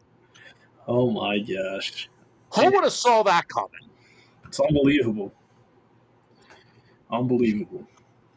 But Seattle, yeah, they got a good shot of being in the playoffs. The Buccaneers, they're shooing. Oh, yeah. But Seattle, they're 1-2 at home. They're only two losses of the year at home. So they're playing better on the road. Win some damn home games, guys, and The Legion of Boom's going to walk in that locker room and say, what the heck did you do to the 12th man? yeah, where'd the 12th man go? You know, I feel like when we were talking about them in the offseason, I feel like the reason we didn't pick them to be a playoff team was, Sam Darnold. And not yes, because we him didn't being know bad, but what's him it. choking in the big moments. I mean, Sunday wasn't much better, but Yeah. the guy was playing I mean, perfect football up come on. until What then. do you want him to do? Yeah, 4 touchdowns and then interception on the game-winning drive. Come on. Defense, get a stop for me. Literally. Like 35 points should always be enough to win a football game. Absolutely, it should. If your defense can't make a stand when you put up 35, I don't know what to tell you. I'm sorry. Erzi Shiloh needs to worry about getting himself a job. Oh man. But no, I think that was our biggest thing with this team in Seattle. Is like we were like, are they a playoff team? They could be, but what Sam Darnold are we going to see on a weekly basis? So far, we are seeing exactly what we saw last year. And look, I understand you drafted J.J. McCarthy. I know you want to play him. Minnesota may be regretting some things. They may be. Because here's the thing, right? You could have just admitted you whiffed on J.J. McCarthy if he doesn't pan out, and you could have went with Sam Darnold as your long-term quarterback. He's only 27 still. Yeah. I think that's people forget that Sam Darnold's only like 28 years old still. The guy still has a lot of football left. And right now, I mean, I think I'm gonna say it. Carson Wentz isn't looking too bad. He's making that offense move. Because the one thing I said about McCarthy the first few games of the season. I said the offense didn't look like they knew how to move the football with him out there. Go on. Vegas came in. He's like, all right, let me show y'all how it's done. So Just throwing. I'm like, So two places where a quarterback wants to go to revive their career: Minnesota or San Francisco, Or maybe the Colts. or maybe Indianapolis. Yeah. Even though I give Well, Kevin O'Connell some credit for that still. yeah, yeah, Man, threw for. I mean, he had a couple turnovers a couple weeks ago. He threw for 350 on Pittsburgh's defense. This week, he led a game-winning drive against what statistically has been the best defense in football in Cleveland. And I thought I was back in 2017 for a minute there. man. All Well, aboard. good for him. Hey, you know what? I hope he's the starting quarterback when we face them and we beat their ass. Oh yeah, because every time we've played him since we traded him, he looks like dog shit against the Eagles. He turns the ball over like 3 times in each game. Yeah. Oh, trust me, that offensive line they are dead. That Minnesota offensive line is decimated Oh by yeah. injuries. But hey, Darius Justin Jefferson, Darisaw still is banged up. O'Neal is banged up. Ryan Kelly's got to play us on IR. did they? Oh, they IR'd him. Oh no. Dog, he had 2 concussions in 2 weeks. Oh, I didn't know he got another one this He past. got concussed again. Ooh, dang. He's had multiple concussions in his career with the Colts, and now he's had multiple already in Minnesota. Oh, we might be seeing why the Colts were willing to part ways with him. This is why he only got a 2-year, $19 million deal with the freaking Vikings in the first place. Oh man. So let's go back to our top offensive line list and put an asterisk next to the Vikings if healthy. Whole line is dead. Everybody's hurt. Everyone's hurt. Send help. Send help. Another team? Let's all in on the Colts. I know it was only the Raiders. I know Geno Smith's is the worst quarterback in football this year, but Man, yeah. you know, even though Daniel Jones did turn the football over 3 times against the Rams, and again, the Rams are a good team. They have a good team. They were still 2 stupid boneheaded plays away from pulling that game out. With the Taylor run being called back and then the touchback, that was a touchdown, whatever. What I like to see is how you respond after a game like that, where you were maybe 1 to 2 plays away from a big win. And you just come out against the Raiders and blow the doors off of them and drop 40, which by the way, shout out to Dustin, our good friend over at Chicago Sports HQ. Don't ever tell me that Colston Loveland was a better prospect in Ben Johnson's system that Tyler Warren wouldn't have been. Yeah, no. Tyler Warren could have been helping them move the football a little bit better. Because, well, let's see, how the Bears looking? They had a bye this week, didn't they? Yes. Let's see, how are they looking? They're 2-2, last in the division. The bloodbath of the NFC North. Colston Loveland. Man, people needed to watch more Penn State games. They would have known.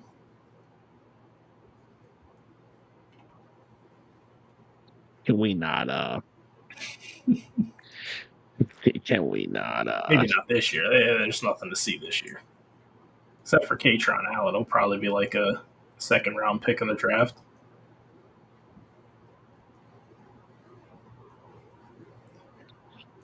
let's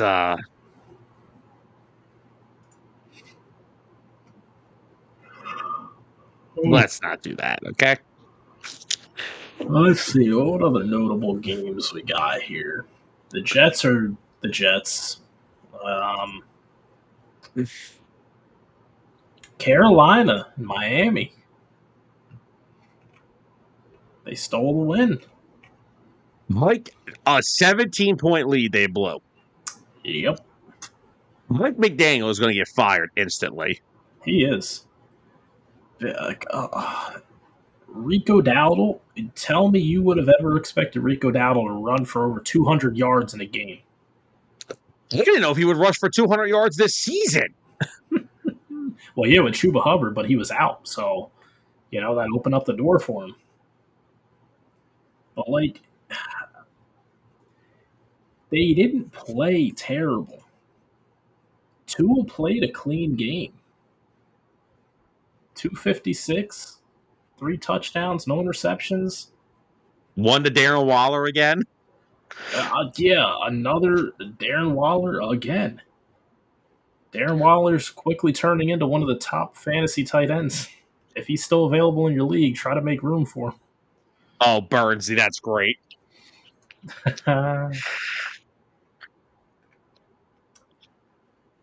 But yeah, I mean, the Panthers they're getting some steam. They're undefeated at home. Three I road was losses. talking with Billy Cook, one of our other 609 supporters, this morning on Facebook. I said, I don't care what their record is. That Panther team scraps you through 60 minutes. They are not going away easy. Any game you play them, they are not going away easy. Yeah. So, yeah, they're a scrappy bunch there in Carolina. So, Yeah, man. Rico Dowdle, 9-yard per carry average. Man, never thought I'd see the day. yeah. Let's see what else is there. Blowout. Commanders? Commanders, yeah.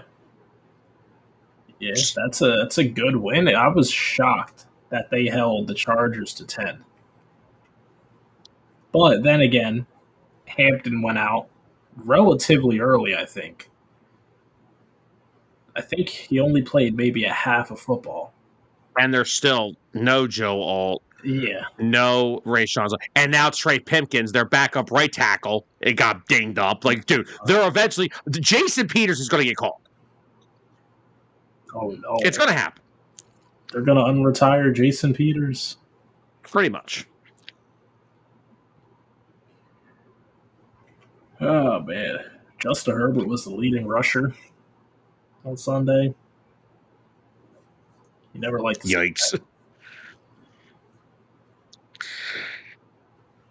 Lions still look good. Oh, yeah. Man, they just had one bad week. They're just rolling. Yeah, Sky didn't fall that week, though, did it? Nope.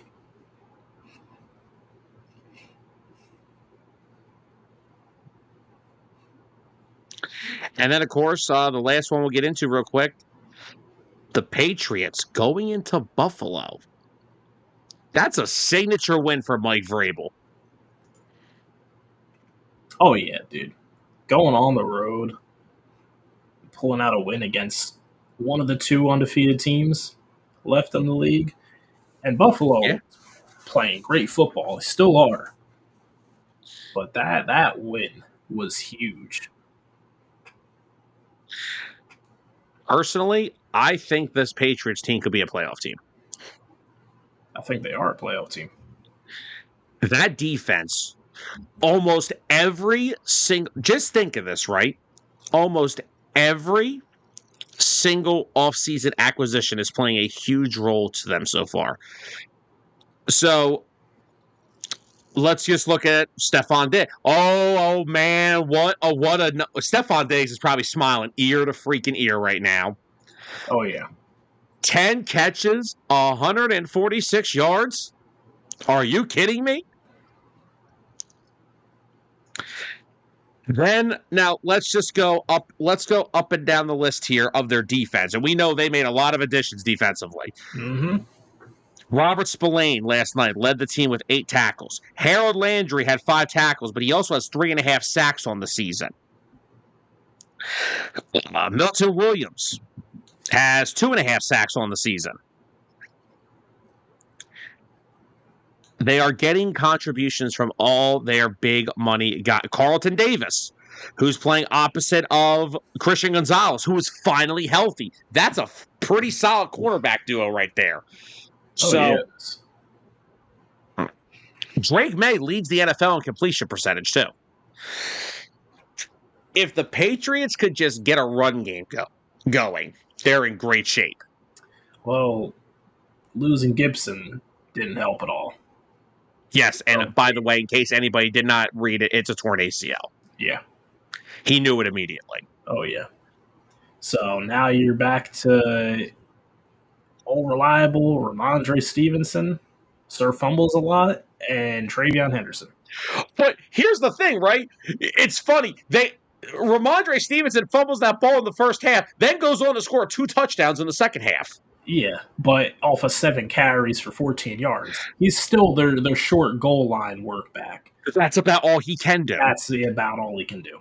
So, yeah.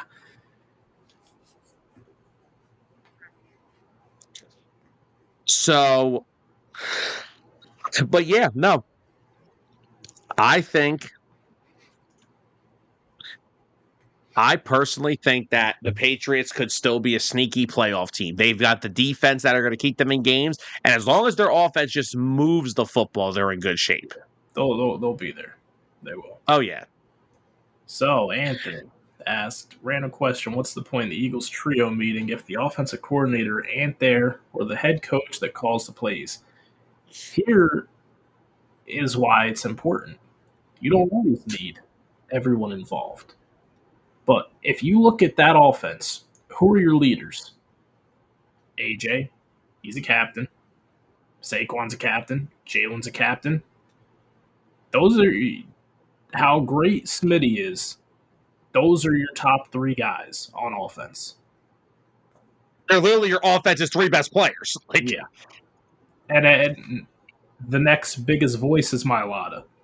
If you would have told me Mailata was there, I would have had a celebration.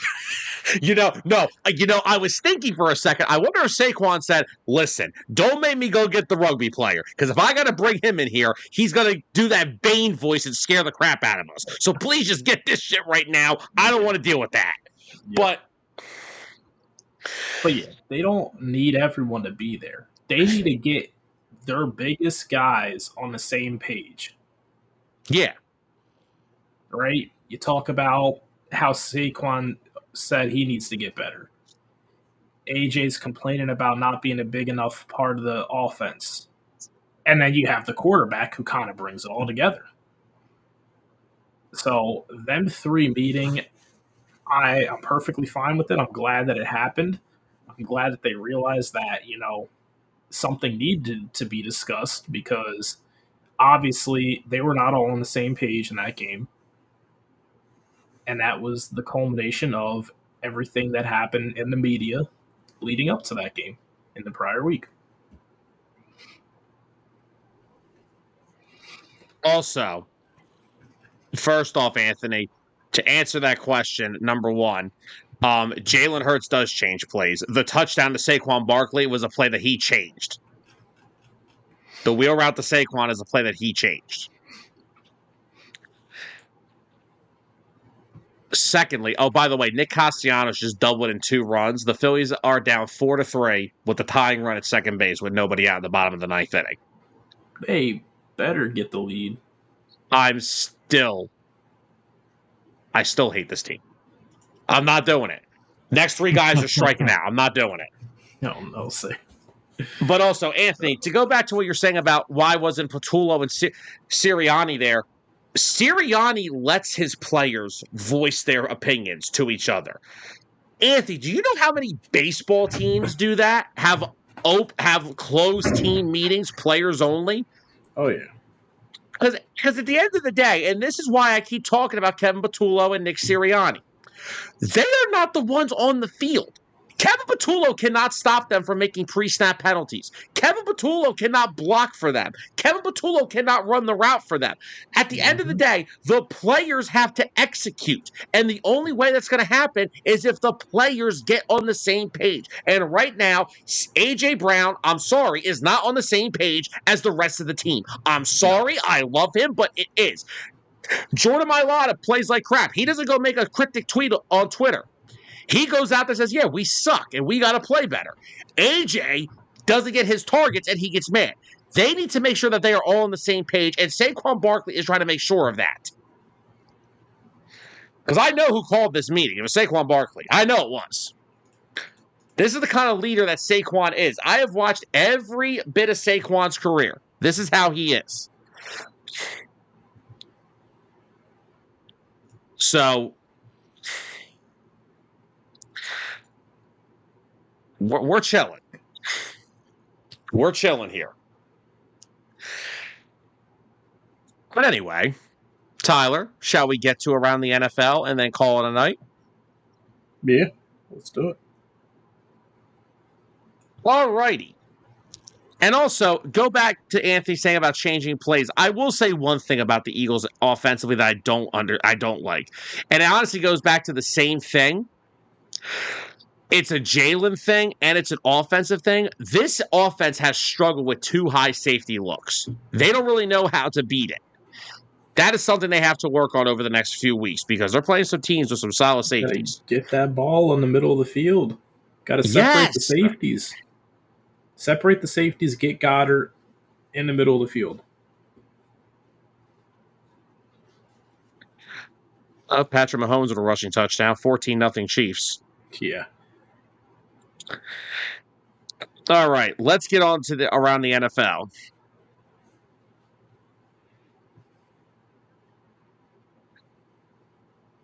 Oh, yeah, and Anthony, he did that multiple times. Like, when they played the Giants last year, he was like 20 yards away from his career high in a game against the Giants, and he said, no, I want the young guys to eat.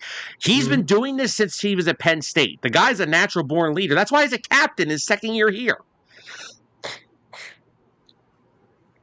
But, all right, Tyler, let's move into this real quick. First up, we are going to Thursday Night Football. Eagles are -7.5 at the Giants. Give me the Birds. Eagles, man. Next up, we have another international 9:30 a.m. game in London. The Broncos are technically the road team against the Jets. I don't know what the Jets are. You don't even want to hear the spread? Jeez. The spread is probably larger than the field. It's 7.5. That's shocking. That's generous. And now we have my favorite thing of all. We have the Nick Sirianni Bowl. Shane Steichen and the Colts hosting Jonathan Gannon and the Cardinals. Colts are -6.5 at home. Well, with the fact that the Cardinals are down James Conner, their backup running back fumbled the ball after a 76-yard rush. And how well the Colts are playing, yeah, give me the Colts. Yeah, definitely give me the Colts. Colts are playing really good football. I mean, 4-1 on the year. Give me the Colts. Those tickets are cheap too, man. If you're a Colts fan, go see that game. Next up, Ravens hosting the Rams. Rams are -7.5 on the road. A lot of big lines to open the week. It's because Baltimore is extremely banged up. Their entire IR is a Pro Bowl roster. Yeah, basically, which does not spell the word win. So, yeah, give me the Rams. Honestly, Lamar could play, and I'd still pick the Rams. I just don't think the Ravens are. The Ravens have not been good this year. And Castellanos gets thrown out of third base, and the ball game's over. Nice, real nice. We can't even bunt right. I love bunting with a guy at second and nobody out when we can't just let our guys hit away. All right, Burns, he's going with the Ravens. Oh, that's a Lamar Jackson-less Ravens, Bernsey. Anthony, do not get me started on all those freaking plays in the Arizona game.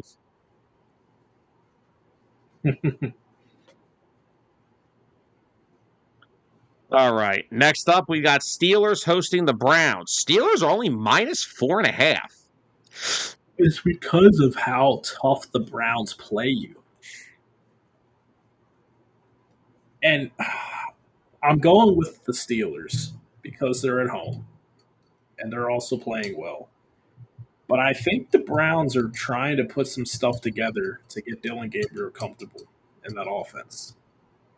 He did not Okay. play terrible in their loss to the Vikings.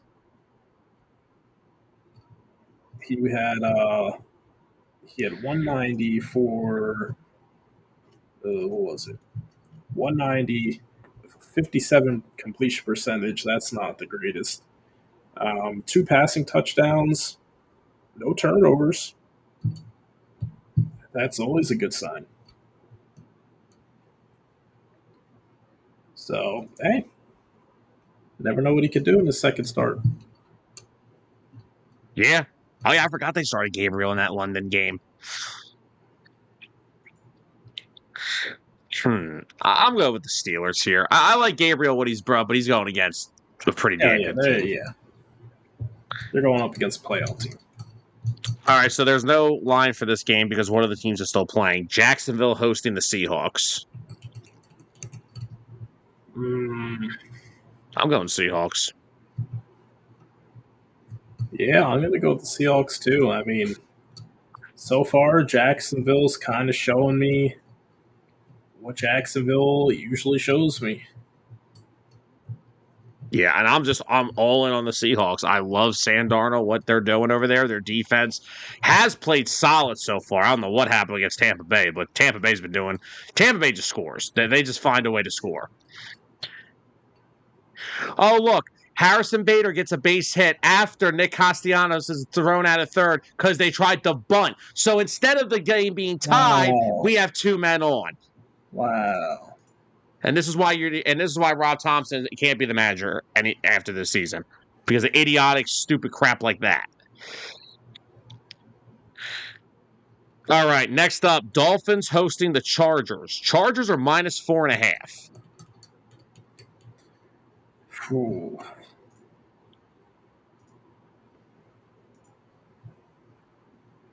Give me the Chargers. I don't think the Dolphins are the team that's going to hold them to 10 points. Tyler's counting down the days to whenever Mike McDaniel gets fired.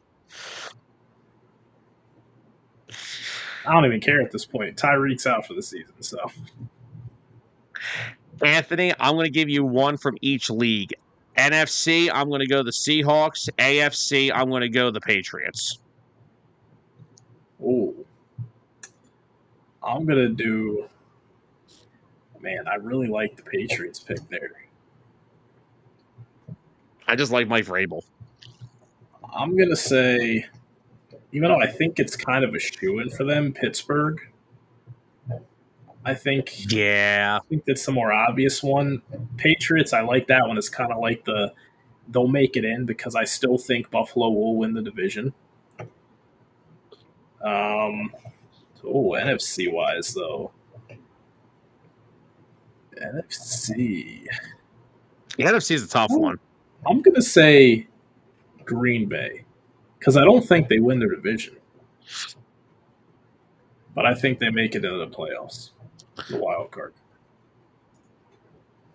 Okay.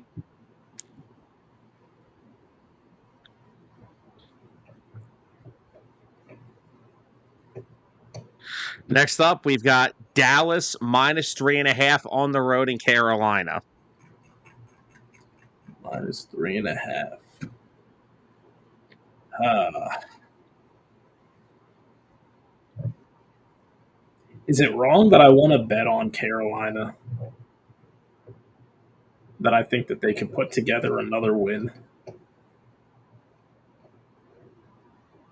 Carolina. Give me Carolina. You heard me, right? Diggs is going to struggle to keep Ted McMillan in check. He's going to be chasing them all around the field. Mismatch, like basketball.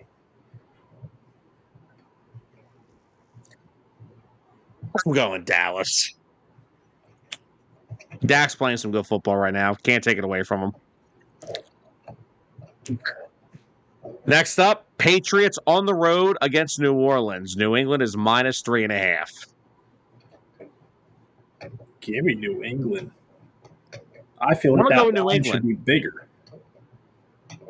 Yeah, but you know what? It's a good chance. You have a big win against a good team on the road. Some teams are prone to a letdown. So I hope New England can maybe like start building off of this because this would be nice to get a back-to-back wins on the road. Yeah. I'm gonna go New England. Okay. Next up, we have the least viewed game of the week: Raiders at home hosting Tennessee. Raiders minus 4.5.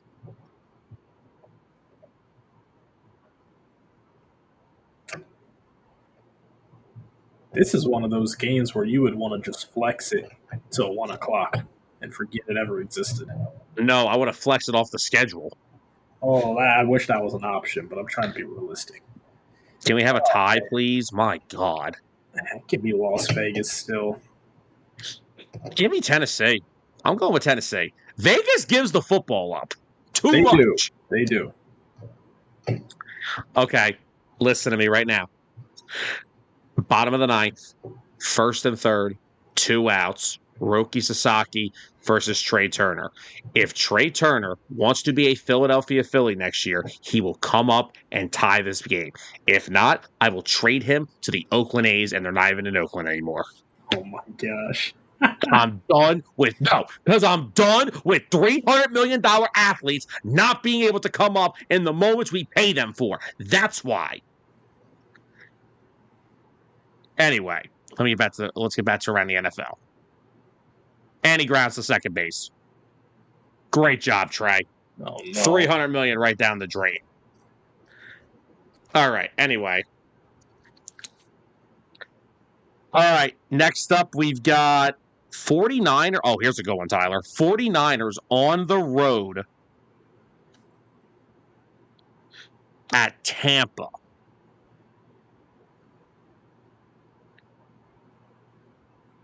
Mm,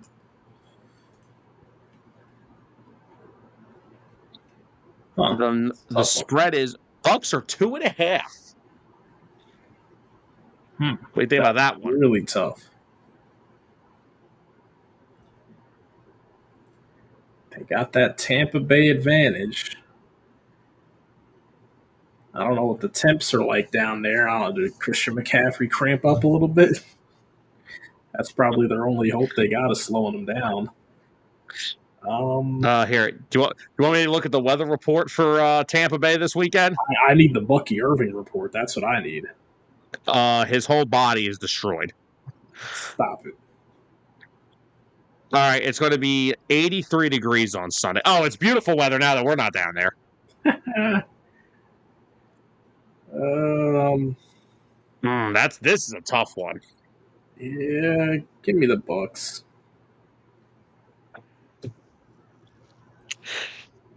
We'll go with the Niners. I think Robert Sala's defense is going to travel down there and give the Bucks a little bit of a fit.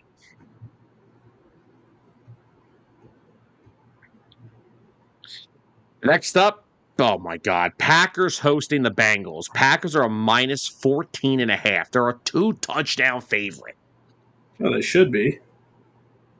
As long as Jamar Chase can get me over 15 fantasy points, they can beat them by as many points as they want.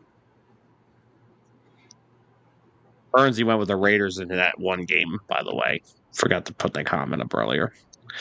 And then we end our Sunday with the Chiefs hosting the Lions. Hmm. Give me the Lions. Still not sold on the Chiefs.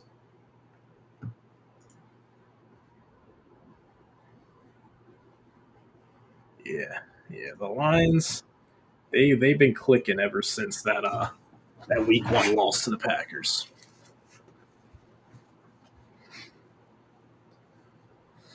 Anthony said T-Law doing his Josh Allen thing, ignoring his wide receivers and running the ball. Oh, God. What did Burnsy say? Yes. Oh, they're in Dallas tonight. All right. Now, Tyler, guess what we have this week? Another Monday night doubleheader. Whoop-dee-doo. First up, Buffalo on the road against Atlanta. Buffalo -3.5. Give me Buffalo. I think Atlanta can hang around, but Buffalo is not going to take that loss to the Patriots too lightly.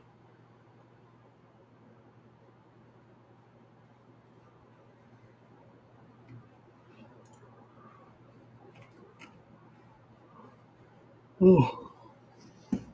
Yeah, I'll go with the Bills. I'm not. And then we have the Commanders at home against Chicago. Washington -4.5. Give me the Commanders. I think isn't Jaden Daniels back too? Jaden Daniels is. We still don't know about Terry McLaurin. Yeah. So we're still waiting on that. But I didn't bother him this past week. Nope. Yeah, give me the Commanders. As long as Jaden Daniels is healthy, they're going to win. They're going to be in football games. They're going to win football games, and they're just going to be in them because it's just what they do. Trevor, give the ball to Travis Etienne, please. I need a touchdown for fantasy purposes. Well, it's okay, and he's throwing the ball. Oh, Parker Washington, one of the last good Penn State wide receivers. Shout out. I don't know. But yeah, right.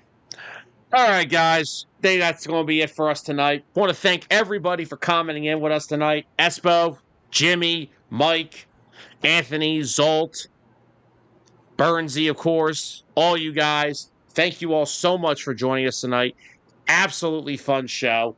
Got a bunch of football out. Phillies broke my heart live on the air, as they do every year. Like I said, Red Dead Redemption of baseball. If you expect a different ending, you're out of your freaking minds. They're getting swept out of LA, and the rebuild is on. Bye-bye Trey Turner. Bye-bye Kyle Schwarber. It's over. And you know what? Mr. $330 million can go too. Oh, no. Steve keeps hanging on to that 2022 playoff run like he's the second coming of Babe Ruth. But anyway, guys, we all hope you enjoyed tonight's episode. We hope you guys have a great rest of your week, and we will see you guys next Monday, same time, same place. For Tyler Adams, I'm Sam Nelson. Good night, everybody.